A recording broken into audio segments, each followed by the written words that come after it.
खबर शामिल करते हैं जिला सरगोधा की तहसील शाहपुर सदर से। हमारे ब्यूरो चीफ अली रमजान की रिपोर्ट के मुताबिक शाहपुर सदर नजीद अमजद पेट्रोलियम के करीब मोटरसाइकिल और बस में तसादुम, मोटरसाइकिल सवार शदीद जख्मी। रेस्क्यू 1122 मौके पर पहुंचकर मोटरसाइकिल सवार को THQ शाहपुर मुंतकिल किया।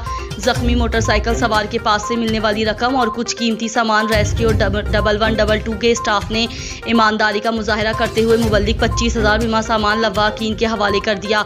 वेल्डन रेस्क्यू 1122 एहलियान शाहपुर तमाम स्टाफ की खिदमत पर उनको खराज तहसीन पेश करते हैं। आवाम का कहना है कि तहसील शाहपुर रेस्क्यू 1122 के स्टाफ आवाम के साथ अच्छे इखलाक और मोहब्बत से पेश आते हैं। आंधी हो या तूफान हो, रेस्क्यू 1122 तहसील शाहपुर के स्टाफ मेहनत और दिल लगन से अपनी ड्यूटी सरअंजाम दे रहे हैं। रेस्क्यू 1122 के स्टाफ का कहना था कि आवाम की खिदमत करना हमारा फ़र्ज़ है और हम अल्लाह का शुक्र अदा करते हैं कि अल्लाह पाक ने हमें इस काम के लिए चुना है।